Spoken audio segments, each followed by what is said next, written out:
It's a pleasure to be here at ABC6 Television. Now, for some of you younger people who may have only seen my work from the inside of a playpen, I've put together some video clips that show a little history and also how Hollywood has had so much fun with the Ginsu knife. Roll tape. Ginsu. Yeah! It's a name that captured the imagination of America. Yeah! And Hollywood.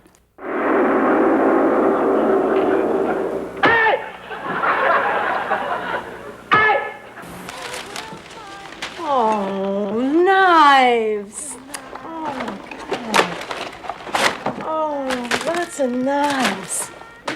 I got her these great knives. They're super sharp. I know. They don't make Ginsu mistakes. knives. Ginsu knives, not They're cut really cans. sharp. You can cut a tin can as easily as a tomato. Yes, friends, the new Turbo Ginsu! Woohoo! It dices, it slices, and yet makes French fries in 3 different... Whoop! What is this new prosperity and peace of mind worth? Don't answer, because if you vote for me again in 1984, you'll receive this handsome set of Ginsu steak knives. Yes, you'll be able to slice an onion without shedding a tear, just like I'm doing right now. Or protect yourself against the Red Menace. Now, how much would you pay? But wait, there's more. If you act now, you'll also receive a brand new land-based missile system and this deck of TV magic cards. It's new, it's exciting, it's live from New York, it's Saturday night. Friends, and you can own the Ginsu not for $9.95, not for $7.95, not for $5.95, but only $134.38. And if you order right now, here's what we'll throw in: the electric Ginsu. It runs on AC or DC and cuts both ways. No, that's not it. You still liking the jacket tone? It's terrific, Rich. Excuse me, I gotta get the Ginsu.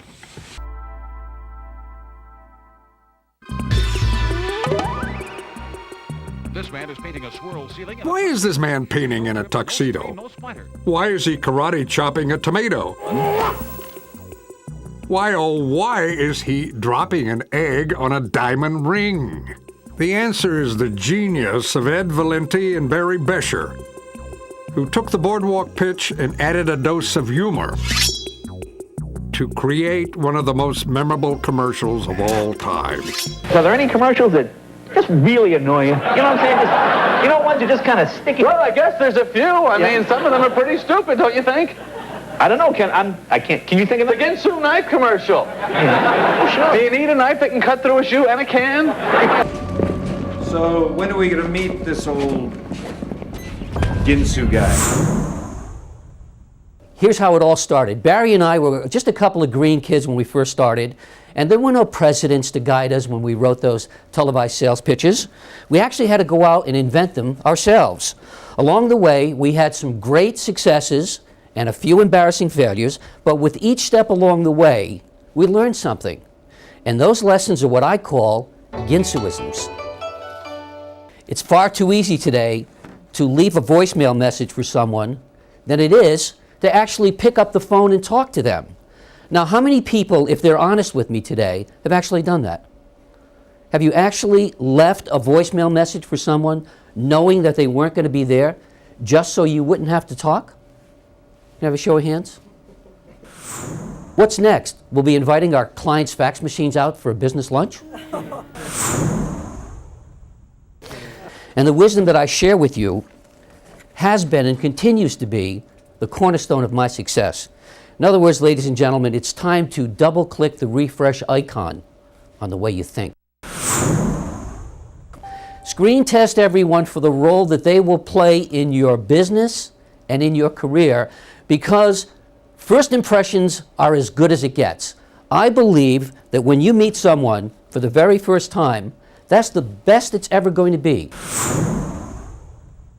You know, in business, it's not that easy to find good employees, and many companies hire people ignoring their negative first impression with the hope that the person that they hired will improve. Many don't. In fact, quite a number get worse. And if you don't believe me, just go up to the State House, walk into the Department of Motor Vehicles, and try to renew your driver's license. That's why I always rely on first impressions when picking someone to work with, deciding who's going to be my partner, or who I'm going to hire. My philosophy is very simple. If someone isn't going to do all they can to impress you, when there's pressure and incentive to do so, what can you expect when they get the job? You know, most people start out wanting to believe in you, but unfortunately over time we give them far too many reasons not to, with negative statements that we make, or the attitude which we project. Remember this, people think with their eyes, they think with their ears. So have a positive attitude and show it. Get excited and show it. Vince Lombardi, the famous football coach, said, if you're not fired up with enthusiasm, you will be fired with enthusiasm by me. Making statements that suggest that you are unsure of yourself or don't believe in yourself cast doubt in the very minds of the people that you're trying to sell to. Cast doubts in the minds of the very people that you're trying to impress with your ideas. And it was at the tender age of 27 that I had just accumulated $10 million in my first year. Waiting for something to happen or for someone to do something for you is wasteful and it's expensive. Why? Because a lot of people out there simply do not know enough to know that they don't know. So remember this, here's a great rule about who should control your destiny. You. If you want a great way to get business, get promoted, be successful, and have everyone say how wonderful you are, you return your phone calls. Don't return your phone calls, and you'll never know when that big deal or big opportunity that could change your life is on hold and you are blowing them off. Remember this, for every call that you return promptly, you are creating one additional goodwill ambassador for you. Ed, how did you come up with the name Ginsu? And I'll bet you're wondering that too. Are you wondering that, Tina? You wondering how we came up with the name Ginsu? Drugs were great in the 70s. My next Ginsuism, keep the secrets of success to yourself and never forget the mistakes you make.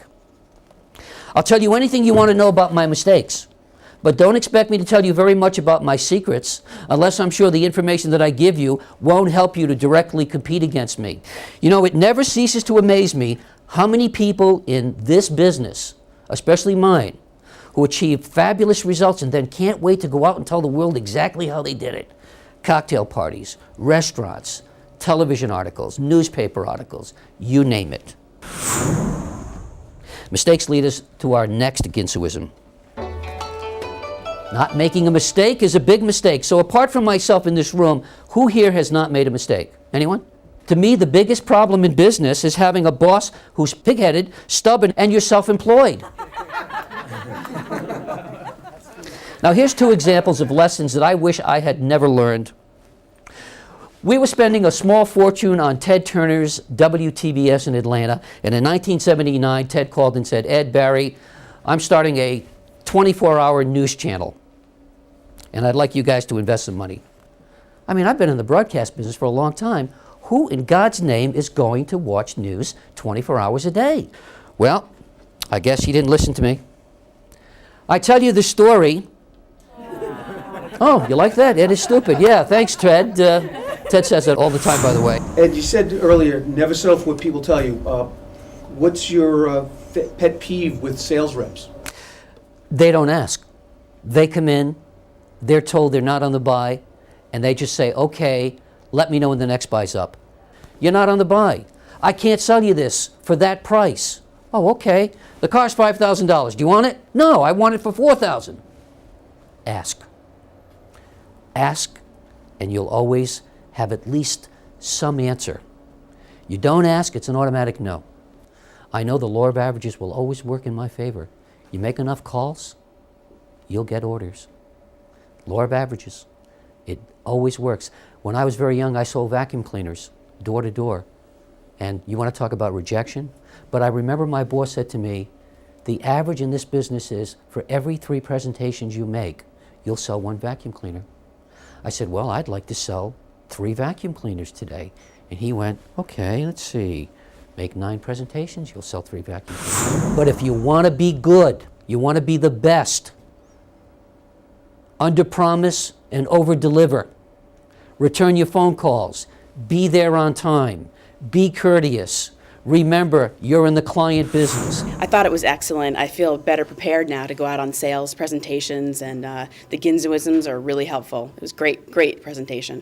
I found this presentation extremely valuable, particularly as a sales manager. He really touched upon some of the basics that sales reps should have. And I really think that what he was giving us was some real gems in sales skills and in life skills. And I know he's made a great success of his life, and hopefully we can do the same.